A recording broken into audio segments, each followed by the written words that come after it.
communication. Before I start, I would like to thank RiderDocs and NVIDIA for organizing this event. And yeah, let's start.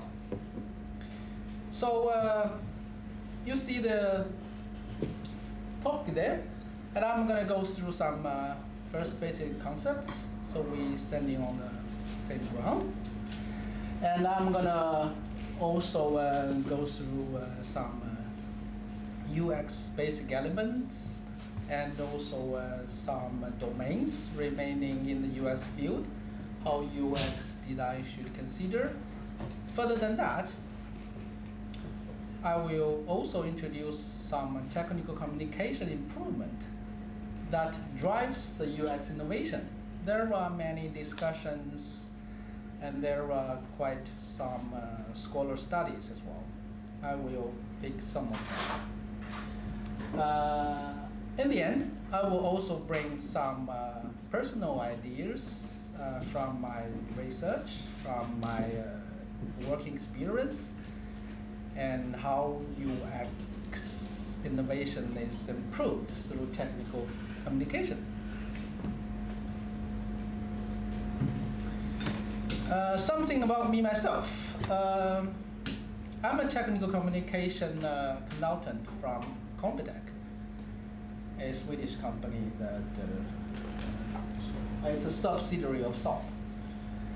And I have been working as a technical writer or technical illustrator for about 15 years. And currently I'm doing my doctorate degree in business administration and project management. I expect to finish my study next summer. And my research is about UX innovation. Before that, I had a Master of Computer Science in Newcastle University. That was about 17 years ago. Yeah. I come from Beijing, and I moved to Sweden since 2015. In my personal life, I have some hobbies. Sports are always my favorite. And you see that badminton and ping pong, I play them a lot, although I'm not a good, I'm not an expert on that, just practicing myself. And when I don't have anything other than my study or work, I watch TV, just to kill some time. Right. Here are some basic concepts. Like I mentioned, people here are in the field and you might already know. I just want to mention them and make some common ground for us. And there will be three concepts. The first is the product innovation. I will read them because I don't want to mix any viewpoints there. Innovation comes from the need for solving a problem or make things better, and the product information is the innovation for a product that a group or company intend to solve product problem or meet users' need. Okay? User experience is about people's emotions and behaviors while interacting with a product, service, or brand.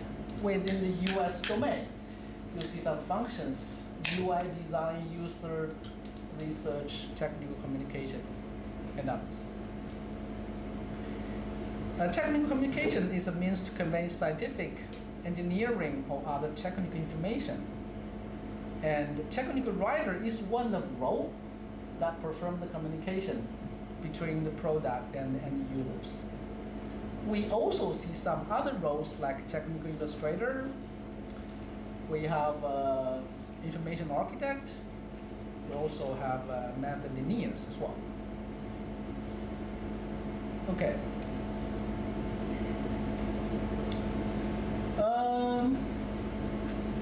UX design factors.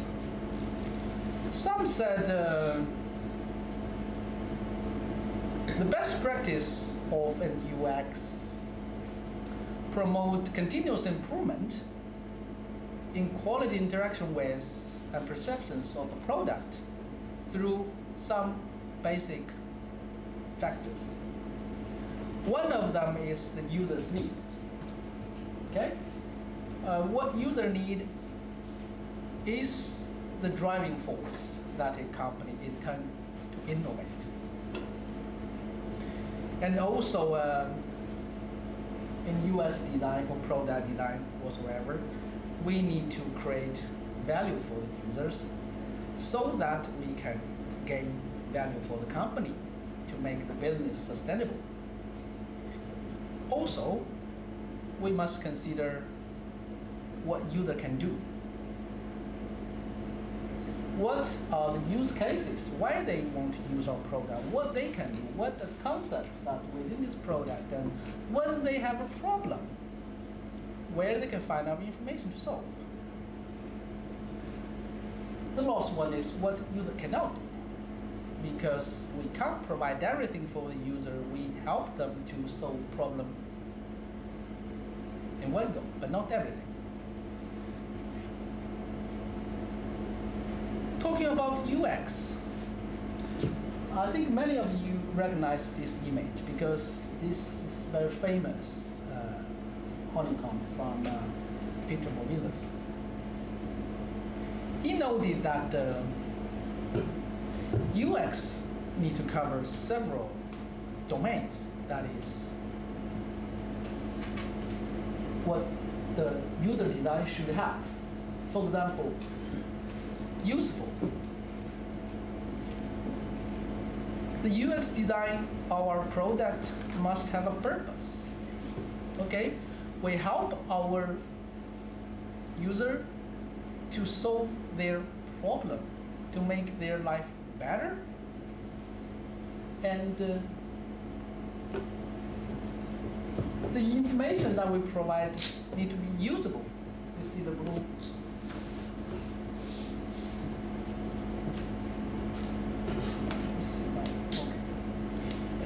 It needs to be usable,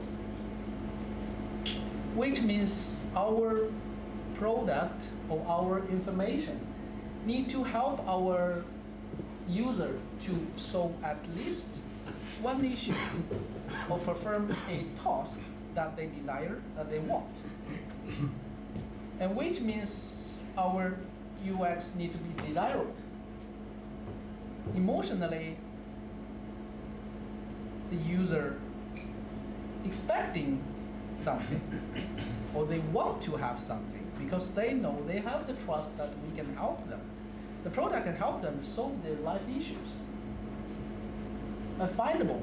The findability refers to the user can find the information through navigation, browsing, or searching. And the accessibility here means we technical communication practitioners or UX designers should provide our information accessible, either online, offline, and also we need to meet some legal requirement. For example, our solution information provided for our user need to fulfill the need of people with physical disabilities. That's also what accessibility considers. Credible here means our technical information or our UX should help our user to understand our product, right? Let them know how to use so that we build the trust between the user and the brand. So, which lead to the value, which in the middle of this image. The value here means, okay, why they want to buy our product, okay? Why we want to design it this way? Because we add value for the user. They solve their issues. They make their life better, so we give them value. And like mentioned before, the value is also for our company because we want to grow, we want to continue our business. As a technical communication practitioners or UX designers, you can't make one go product, right? You need to continue. So that's what Peter's honeycomb model about. And further than this, I would like to also introduce something further, because our topic is about UX innovation through technical communication, right? What are people thinking about that? What are the theories that are available in the market? What do the scholars say about this? Here are at least some typical discussions. The first is UCD, user-centered design. I shall say this is the most popular view currently in the field that many companies employ in their UX design or technical communication design. UCD means the technical communication team should always keep the user in the center of the design and consider the scenarios around him, how he reach the concept, how he knows what to use, and how he can find support when he have a problem. So always consider the user while you design. The second is content-first design. This, compared to the UCD, this one is newer. Some scholars or some entrepreneurs think the content should come before the design. People should consider users' scenario. They need to specify the use cases, write down how they want to know the product, what the product can help, what the technical information can support the user to use the product, and also when they have an issue, what are the best ways for them to troubleshoot. So while they have this kind of information ready, they start the product design according to this. And the content strategy. Content strategy actually is a subset of product strategy. As we know, every company needs to make profit. Well, maybe non-profit organization does not. But for most of them, they need to make profit out of their operation. So they have their mission, they have their vision, and they create products accordingly. And the product strategy is serving those. And within the product strategy, we find content strategy. Some will ask, what is content strategy about? What do you concern here? I think a content strategy should describe at least the technical information target, what you want to achieve. Should also describe the user. What kind of user is your target user group?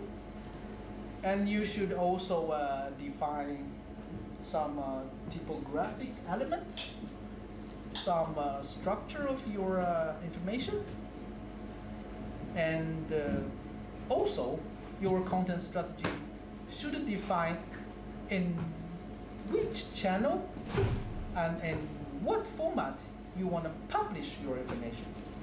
That is content strategy.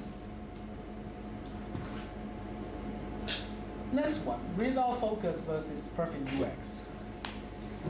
This one is even newer. I think the year 2018, which is last year, Don Norman published a YouTube video clip. It's quite short, but in his clip, he clearly noted that the company should not focus on perfect US, but instead they need to be result focused. Within the technical information, okay, we would like to have a product that meet customer needs, perfect US, all the features, everything user want, bling bling everything, okay? But that's costly. Not everyone wants something like that. If we look at agile development, okay, we have iterations. Every time we publish one feature or even a subset of feature that meet customers' one or small group of needs, right? That's enough. We publish to meet some customers' need, but we continuously go to make product better, make our information better. That create value for the user, also help the company to reduce cost.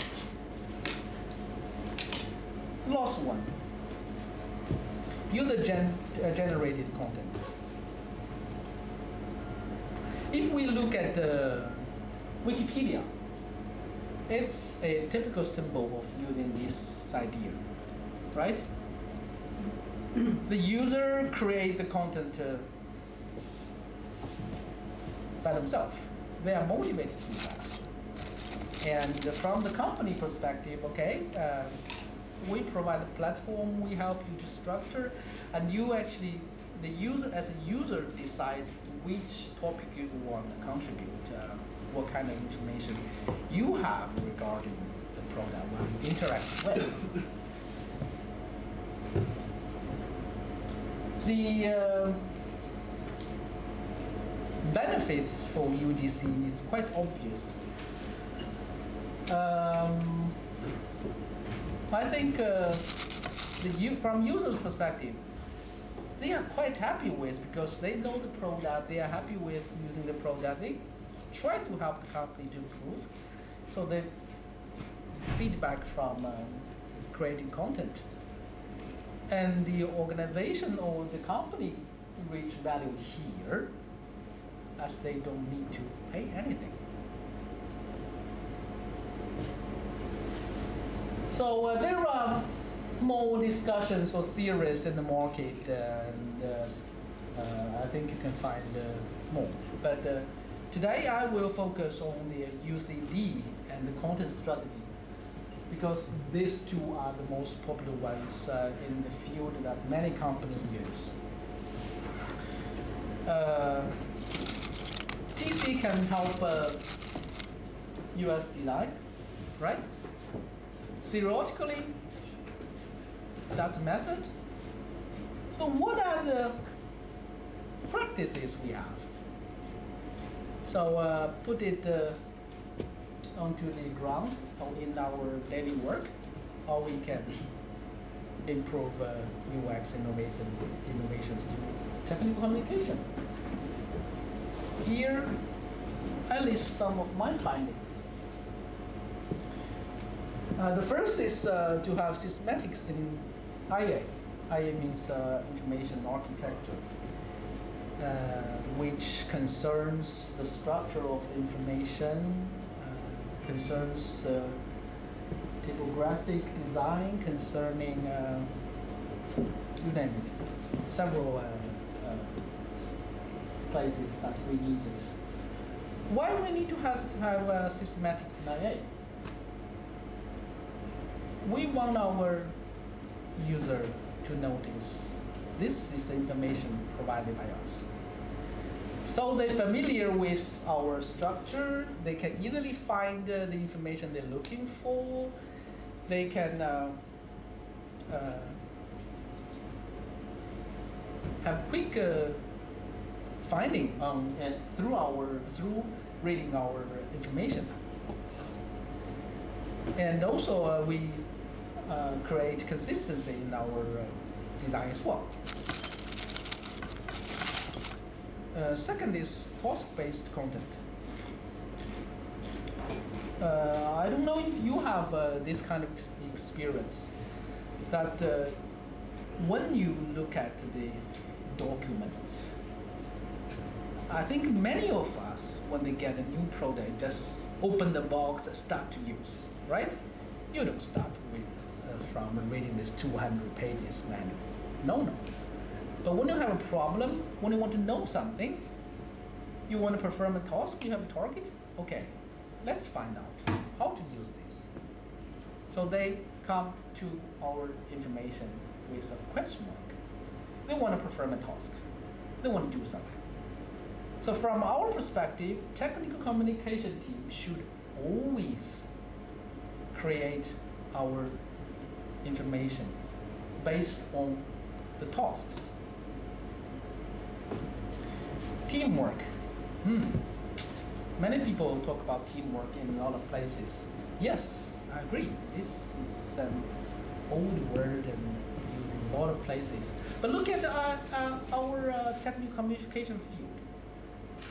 We mentioned several roles: technical writer, technical illustrator, method engineer, and information architect. We want to have a teamwork because we want to create consistency in our information. We want our customer to familiar with our information, and that create easier, usable, credible, whatsoever. Single sourcing. This is a jargon. Some say single sourcing, some say reuse. Yes, it is about reuse.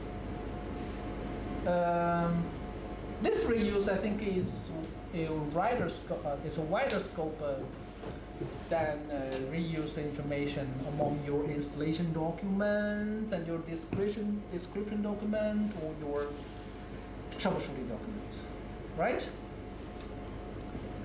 I shall say this single sourcing should also support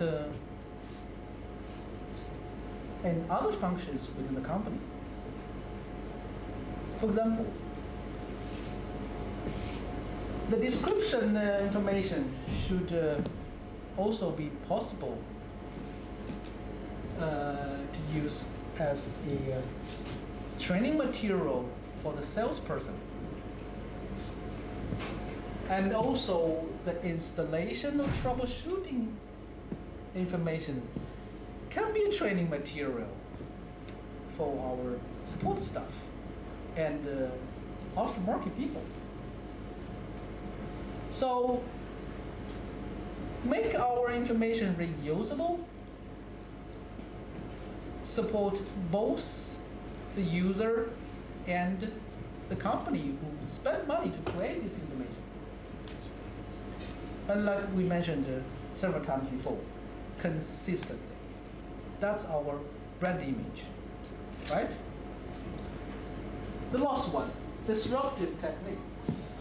It looks like something big, but it's not. I still remember 10, 12, 13 years ago when I started technical writing, we have some documents created in Word, right? Then we create PDF afterwards. So when we want to access this information, we open it on our computer or print it out, bring to the field. Later we use XML, right? I shall say XML is a disruptive techniques here, because under XML development, we support multi-platform for our user. They can use our information either from computer and Windows system. Some use Linux, Unix. some use Android. Okay. It also supports multiple devices, right? Not only on the computer, you have it on your pad, have it on your phone, or maybe later on you can have it in your car. I know some companies already have that implemented. Okay, these are the bullets I discovered. And if we look at Peter's honeycomb, I also mapped some findings that I mapped through those domains. I won't go through all the details because different people might have different viewpoint. But the basic is technical communication do support UX innovation from diverse perspectives. Yeah, that's actually the last slide, and I would like to spend a couple of seconds to summarize. Okay, we start from some basic concepts. Product innovation, UX, and technical communication. What are the roles in this field? And then we talked about what are the basic elements that the UX should consider. Also, we went through Peter's honeycomb. What are the domains in the UX field? How we consider user there.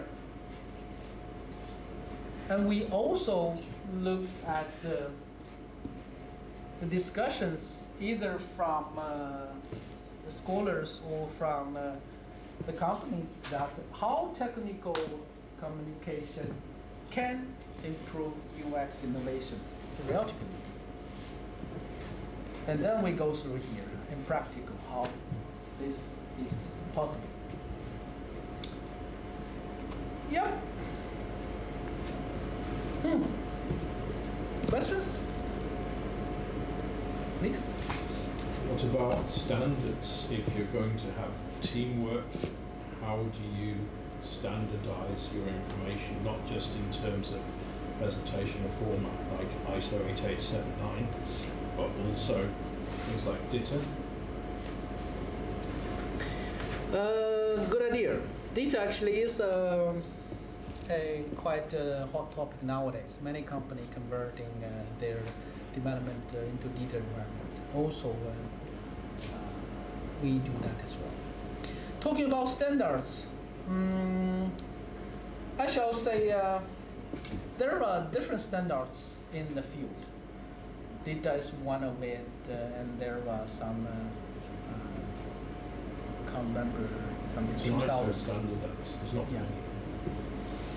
So make our product consistent, or make our information consistent. We require some standards for sure, but that's not everything. Like we mentioned, we should have teamwork based on some common process, right? We need to have some quality assurance, and we need to have some criteria for the deliverables. Yeah, I think all of these contribute to the consistency for our information.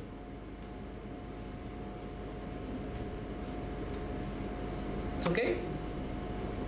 Well, that's complicated. If you have no standards, then it's hard.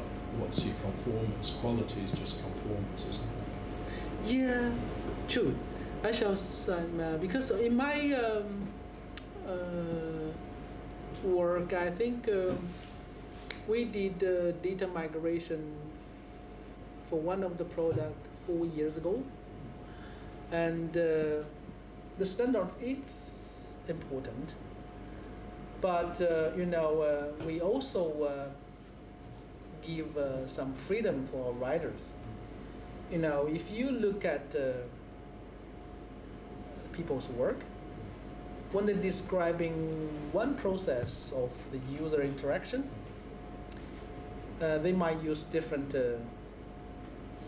words, phrases. they might want to show the image in a different angle than others. But I think the standard should come from we make it clear. Our user should know the concept if we want them to know the concept. And they should perform the task as we described, because we think that is the correct way. But there are many different methods when describing one thing, because I had a question a couple of months ago. Some said, do we need to recommend how customer need to perform this action? I said, we can do that, but we don't normally do.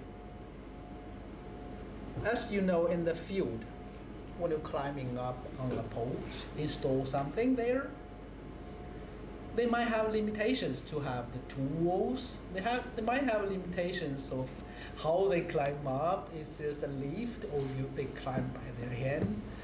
So we tell them, okay, what are the necessary steps?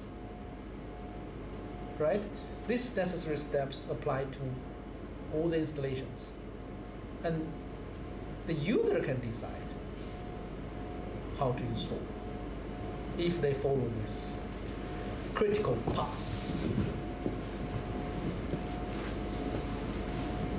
Okay?